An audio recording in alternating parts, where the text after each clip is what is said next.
मध्य प्रदेश में अफसर हो या कर्मचारी, छापों ने बेनामी संपत्ति मिलने के रिकॉर्ड तोड़े हैं। जांच एजेंसियों ने जब जब इन पर टेढ़ी निगाहें की हैं, चौंकाने वाले खुलासे हुए हैं। पूर्व परिवहन मंत्री से लेकर मुख्य सचिव तक पर आरोपों के छींटे हैं।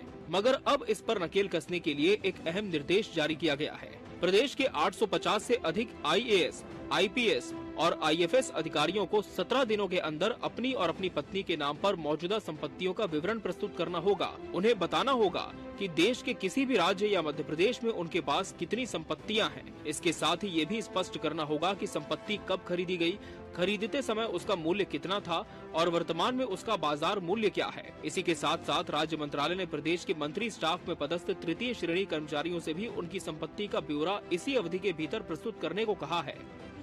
देखिए, भाजपा सरकार जो मध्य प्रदेश की सेवा शर्त अधिनियम है शासकीय कर्मचारियों के लिए, उसकी संहिताओं को पूरा करते हैं और ये तो अच्छा पारदर्शिता वाला पूर्ण कदम है। सभी जो अभी क्लास 3 क्लास 4 के अधिकारी उसमें भर रहे हैं, अपनी अपनी संपत्ति का ब्यौरा दे रहे हैं और इसमें भी जो प्रशासन की जो मध्य प्रदेश सेवा शर्त अधिनियम होते हैं शासकीय कर्मचारियों के लिए, उसका पालन करने के लिए हर कर्मचारी अधिकारी को करना चाहिए। एक अच्छा कदम है और पारदर्शिता पूर्ण कदम है। सभी लोगों को इसको पालन करते हुए राष्ट्र निर्माण में अपना योगदान देना चाहिए। सारे अधिकारी के लिए बहुत अच्छी बात है। प्रदेश के सामान्य प्रशासन विभाग ने इस संबंध में IAS अफसरों को अलग से निर्देश जारी किए हैं ताकि समय सीमा के भीतर सभी विवरण सुनिश्चित किए जा सके। बीजेपी ने जहां इसका स्वागत किया है तो कांग्रेस के कुछ सवाल भी हैं। देखिए, पहले तो सरकार ये सुनिश्चित करे कि लोकायुक्त में जो 370 केसेस IAS, IPS और बड़े अधिकारियों के लंबित पड़े हुए हैं, इस प्रतीक्षा में पड़े हुए हैं कि सरकार उन्हें इजाजत दे तो वो कोर्ट में जाएं, तो आज तक उनकी अनुमति क्यों नहीं दे रही है सरकार? वो भ्रष्टाचारियों को क्यों संरक्षण प्रदान कर रहे हैं? तो जब वो यहाँ से बात चलती है तो फिर दूर तक जाती है। तो भ्रष्टाचारी जो अधिकारी है, कर्मचारी है, जो IAS है, IPS है, उसको कोई खौफ नहीं है। और जब खौफ नहीं होगा तो आप कितना भी उनसे कुछ ब्यौरा ले लीजिए, उसका आपको जब उपयोग करना ही नहीं है तो आप ऐसा लेके केवल और केवल जनता को दिग्भ्रमित करने का काम कर रहे हैं। मध्य प्रदेश में अधिकारी और कर्मचारी लंबे समय से भ्रष्टाचार के आरोपों के घेरे में रहे हैं। आयकर विभाग और लोकायुक्त के छापों ने बड़े पैमाने पर बेनामी संपत्ति का खुलासा किया है। इन मामलों ने ये सवाल खड़ा किया है कि क्या अधिकारी अपनी आय से अधिक संपत्ति अर्जित कर रहे हैं। भ्रष्टाचार रोकने के लिए ये कदम सकारात्मक दिखता है, लेकिन इसे प्रभावी बनाने के लिए ईमानदारी और सख्ती दोनों की जरूरत है। जनता और विपक्ष की नजरें इस बात पर भी टिकी हैं कि सरकार इसे कितनी गंभीरता से लागू करती है। Bureau report, TV 24 news.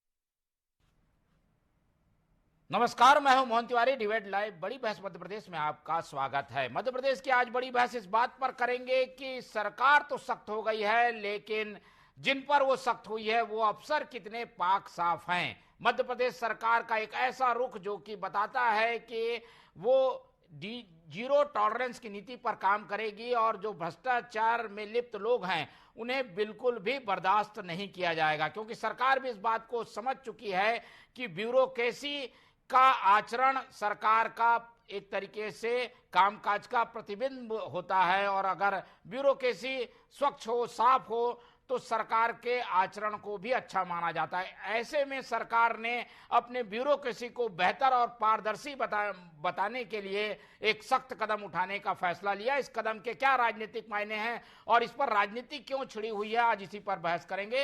पहले मिल लेते उन मेहमानों से जो इस चर्चा में हमारे साथ बने रहेंगे।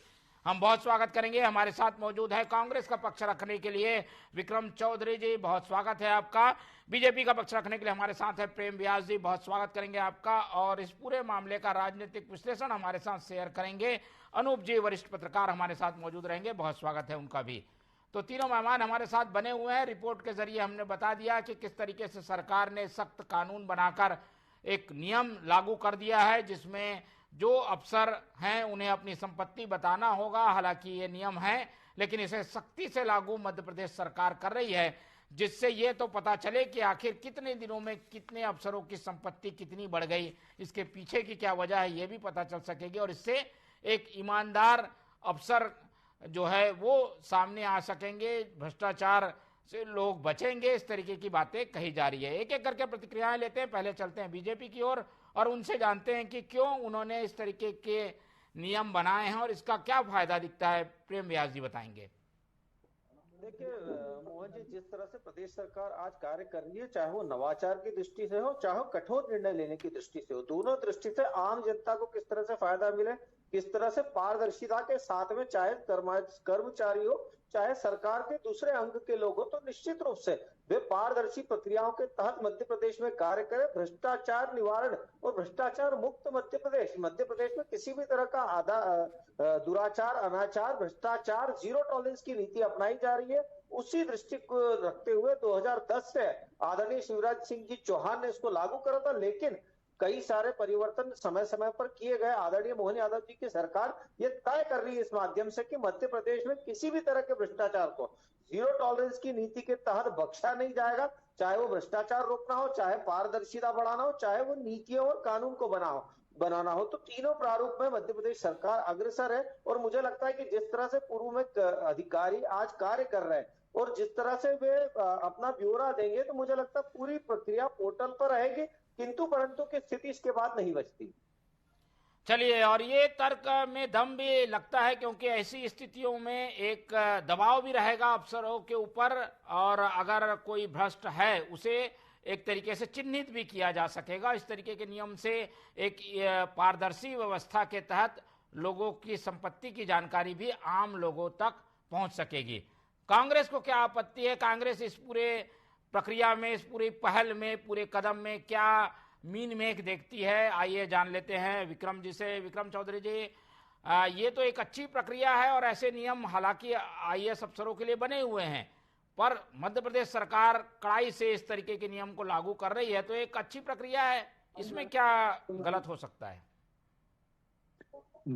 इसमें ऐसा है कि जो अधिकारी अखिल भारतीय स्तर की सेवाएं देके आते हैं वो बड़े चतुर हो, चालाक होते हैं। वो अपने और अपनों के नाम पर संपत्ति इकट्ठा नहीं रख करते हैं। वो ये पहले से भी ये नियम लागू है, ये सरकार ऐसा कोई नया प्रावधान लेके नहीं आ रही है। अब इसमें देखना ये होगा कि बंदर इस डाल से उस डाल पे कूदता है तो उसको कार्यवाही की संज्ञा नहीं दी जाती है। ये बिल्कुल उसी तरह की कार्यवाही, उछल कूद हो रहा है और आप इनको कार्यवाही कहते हैं। ये बड़ा हास्यास्पद है। मध्य प्रदेश का नाम भ्रष्टाचार के कारण पिछले दिनों जितना पूरे देश भर में डूबा है, ये पूरे मध्य प्रदेश के लोगों का सर जो है शर्म से झुक गया है।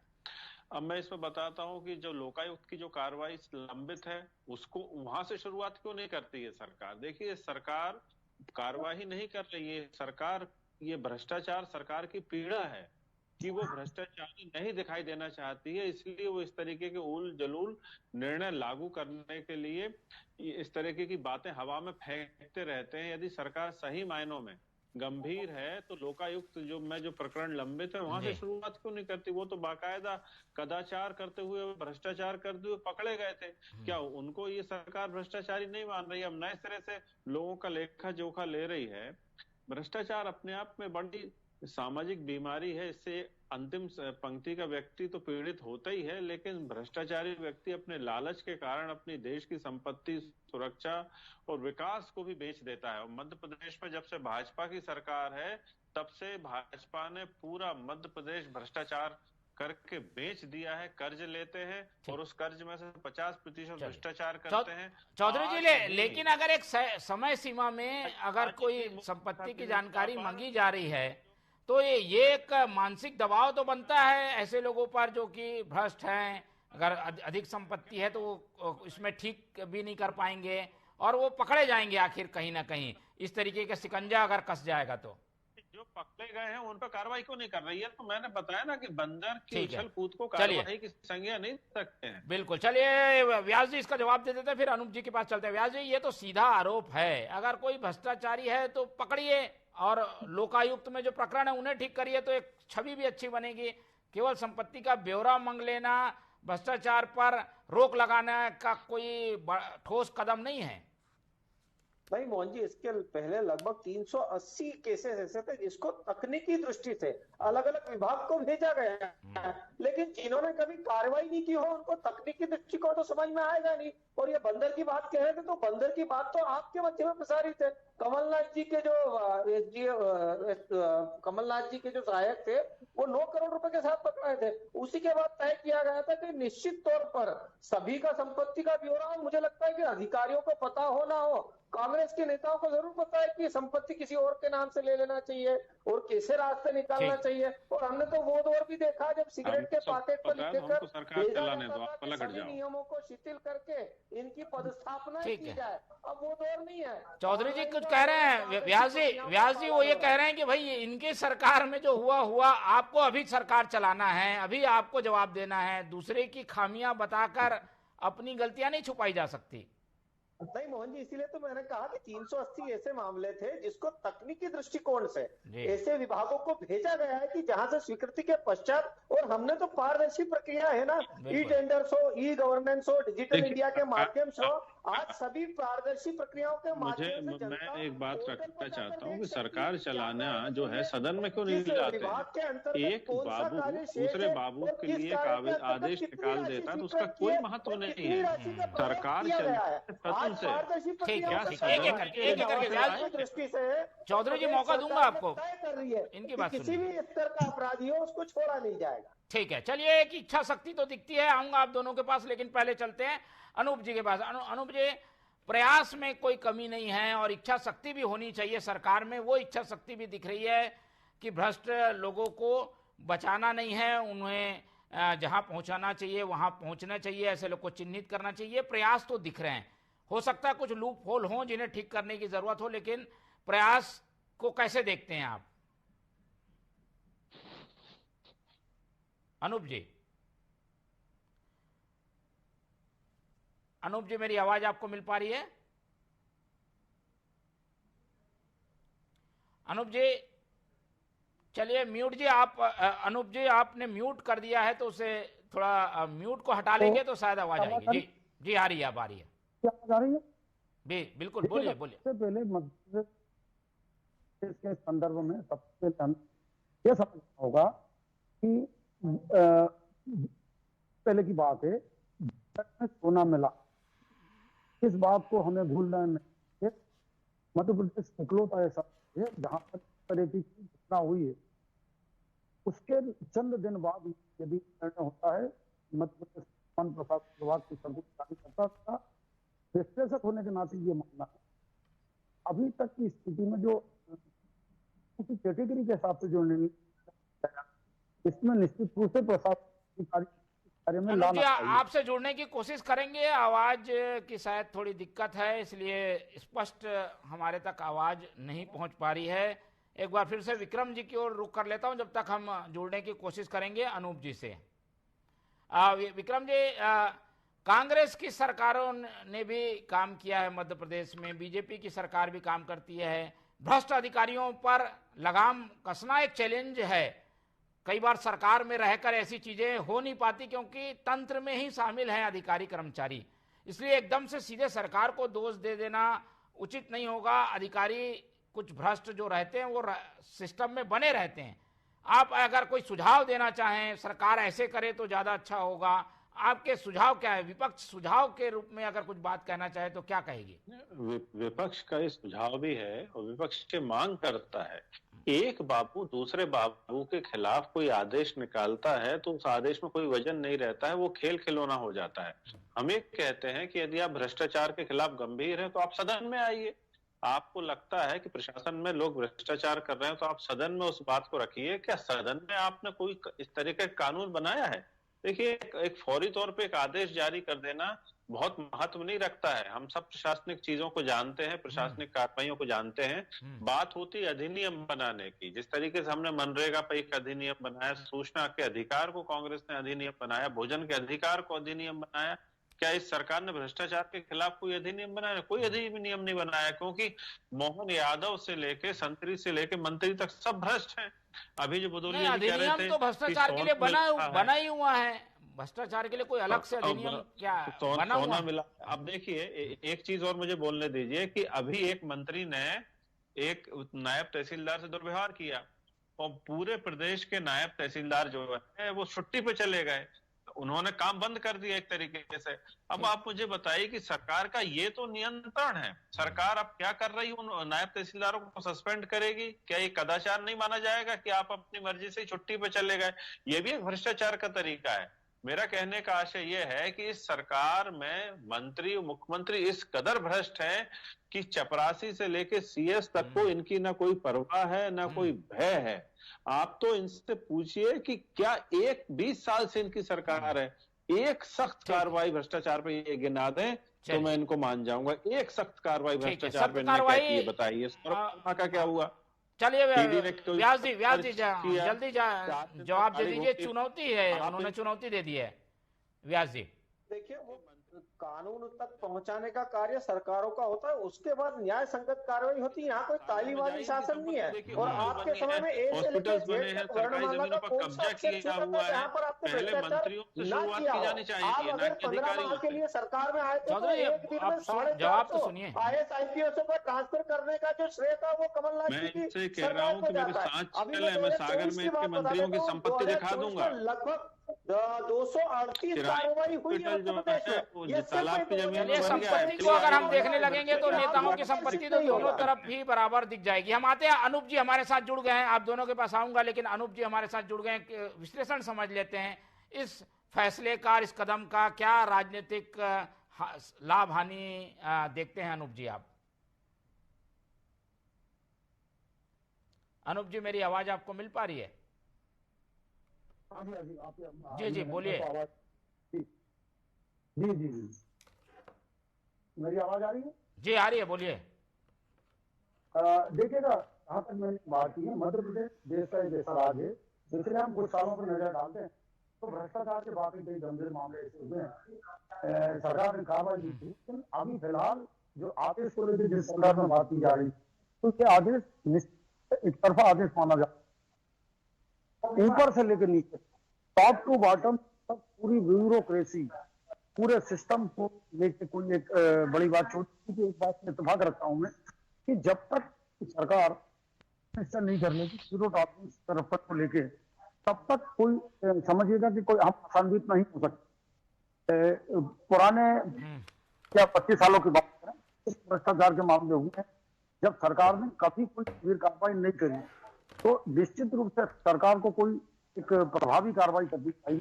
जिस तरीके से अभी पिछले दिनों जहां मैंने जिक्र किया मिलने का, तो RTO का जो विभाग है उसमें कहीं ना कहीं सवाल उठे थे, तो सरकार को निश्चित रूप से कोई बड़ी पॉलिसी बनानी चाहिए।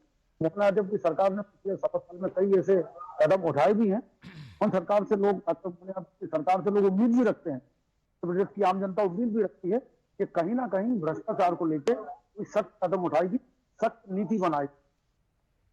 नहीं तो क्या लग रहा है, इस तरीके की नीति जो बनी है, जो आदेश दिए गए हैं, 17 दिन का समय है, कोई लीपापोती भी इसमें ज्यादा संभव नहीं हो पाएगी? कम समय में अगर अधिकारी अपना ब्यौरा देंगे तो उससे कुछ चिन्हित हो पाएगा, भ्रष्टाचार पे कुछ लगाम लगेगी क्या?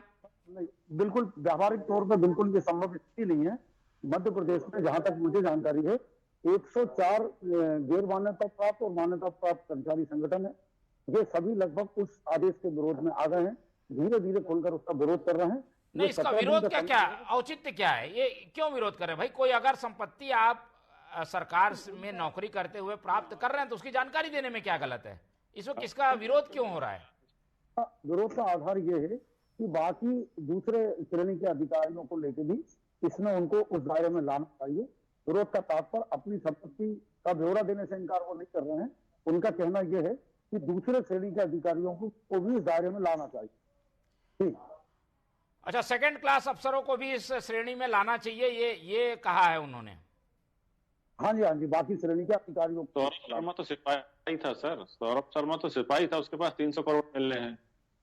ठीक है, चलिए देखिए मेरा एक कहना है कि चौधरी जी आदेश है वो प्रतिष्ठा से माने जाते हैं। जहां मुख्यमंत्री और मंत्रियों की प्रतिष्ठा खुद भ्रष्टाचारियों की हो, तब दूसरे भ्रष्टाचारी उस भ्रष्टाचारी का आदेश क्यों मानेंगे? आप मुझे बताइए। आप सौरभ शर्मा के पास सबको पता, पूरे मध्य प्रदेश को पता है, किसी मंत्री का पैसा वो ठिकाने लगाने के लिए घूम रहा था। जब 2 सेटलमेंट नहीं हुआ तो फिर उस मंत्रियों ने कहा कि चलो इसको पकड़वा दो। ऐसी मंत्रियों की छवि है तो फिर वो कैसे छोटे अधिकारी, कनिष्ठ अधिकारी कैसे मानेंगे? बोले सही कहा कि जब सिपाही एक करके मौका दूंगा। व्यास जी पहले इनकी बात हो जाने दीजिए, मैं पूरा मौका दूंगा, पूरा मौका मिलेगा। जल्दी चौधरी जी अपनी बात कंप्लीट कर लीजिए जल्दी। क्या चाह रहे हैं आप, क्या सवाल है आपके? मेरे सवाल हैं कि जब भ्रष्टाचार में पूरा तंत्र डूबा हुआ है तो इस मामले को पहले सदन में क्यों लेकर नहीं आई थी सरकार? इस पे सदन में खुली चर्चा कराएं, हम बिल्कुल सरकार के साथ रहेंगे। सरकार कोई नियम कानून अपने स्तर पे बनाने के लिए भी स्वतंत्र है। भ्रष्टाचार राज्य का विषय भी है। ये जो लागू इन्होंने आदेश किया है, केंद्र सरकार में मनमोहन सिंह के समय भी लागू हुआ थे आदेश।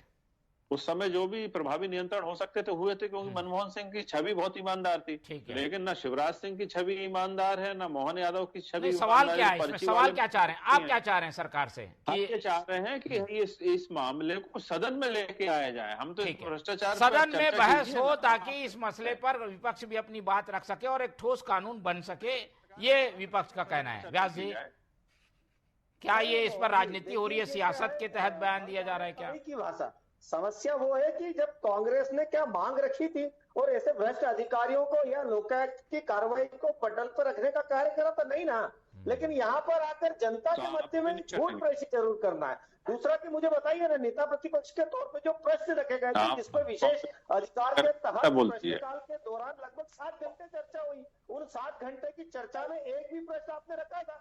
नहीं रखा ना, क्योंकि प्रदेश सरकार पूर्व से कार्रवाई करती आ रही है। और आप कह रहे हैं 2003 से 2014 तक स्वर्ण काल था, इसी स्वर्ण काल में ए से लेकर जेड तक स्वर्ण माला का कोई अक्षर नहीं बचा था जिसके माध्यम से जो है भ्रष्टाचार ना किया हो। ए से लेकर जेड तक आप पूरी श्रृंखला वर्णमाला बनाई हो। और मैं दावे से चुनौती देता हूँ 2014 से 2024 के पश्चात बताइए केंद्र के द्वारा, चाहे वो भ्रष्टाचार निवारण अधिनियम हो, चाहे वो भगोड़ा आर्थिक अपराध अधिनियम हो, चाहे वो विसल ब्लोअर संरक्षण के माध्यम से हो, चाहे कंपनी एपीएमएल है, आरटी है, और सबको सशक्त बनाने का कार्य भारतीय जनता पार्टी की सरकार ने कहा है, चाहे केंद्र में हो चाहे प्रदेश में हो। और 2010 से अनूप जी की ओर चलते हैं। अनूप जी, आखिर इस तरीके के आरोप प्रत्यारोप की राजनीति का हल क्या है? क्या भ्रष्टाचार पर कदम उठाने के लिए जो प्रयास होते हैं वो इसी तरीके से इसके प्रयास उसके प्रयास में उलझ के रह जाएंगे, या फिर ठोस प्रयास करने की अभी भी जरूरत है, या फिर हल्के कुछ चीजों को करने से ही रोक लग सकती है भ्रष्टाचार में? निश्चित रूप से आपकी बात से सहमत हूँ। दरअसल क्या हो, तो राज्य सरकार जब तक कोई प्रभावी कारगर एक नीति नहीं बना लेती है जीरो टॉलरेंस करप्शन को लेकर, तब तक मैं समझता हूँ इस का कोई हल निकलने वाला नहीं है। ऊपर से नीचे तक जब आपको देखा होगा आपने कि मध्य प्रदेश में लगभग 61 विभाग है, 61 विभागों की जहां तक बात करूं रिटायरमेंट भी बहुत तेजी से हो रहा है और बहुत सारी पॉलिसी सरकार की, अब केडर मैनेजमेंट की लेके बात, अदर पॉलिसी की बात करूं तो सरकार अभी प्रभावी नियंत्रण करती हुई दिखाई नजर नहीं आ रही है। हालांकि एक तरफ ये भी देखना पड़ेगा, मोहन यादव सरकार की को बहुत ज्यादा समय नहीं हुआ है, अभी आधा कार्यकाल भी नहीं हुआ, तो निश्चित रूप से सरकार को दृढ़ एक प्रभावी नीति और कारगर उपाय वाला कोई ऐसा कानून या अधिनियम बनाना चाहिए जिससे व्यवस्था पर अंकुश लगाया जा सके। तो बनाना तो आप ही लोगों को है, सरकार में तो आप ही हैं, बनेगी ऐसा कानून बनेगा। अपनी जिम्मेदारी गंभीरता से पूरी करते हैं, सारी बातें सामने लाते हैं। ठीक है, भ्रष्टाचार को लेकर सरकार काफी गंभीर है। कुल मिलाकर ये सरकार की ओर से चीजें आ रही हैं, संदेश भी जा रहा है, पर इसे इम्प्लीमेंट करने के लिए जो चीजें हैं उसमें कुछ खामियां हैं जिन्हें दूर करने की भी जरूरत बनी हुई है। लेकिन एक संदेश देने की जरूर कोशिश की गई है। कोशिश ये भी है कि जो भ्रष्ट तंत्र है उसे चिन्हित किया जाए। अब इसमें कितनी सफलता मिलती है ये हमें आने वाला वक्त बताएगा। इस पूरी चर्चा में हमारे साथ विक्रम चौधरी जी जुड़े, उनका बहुत धन्यवाद। प्रेम व्यास जी ने अपना समय दिया, उनका धन्यवाद। और अनूप जी हमारे साथ बने रहे, उनका भी बहुत बहुत धन्यवाद। तो तीनों मेहमानों को धन्यवाद करते हुए आज की ये चर्चा यहीं खत्म करते हैं और आप लोग से रखते हैं उम्मीद कि आप लोग देखते रहेंगे TV24। रखिए अपना बहुत ख्याल। नमस्कार।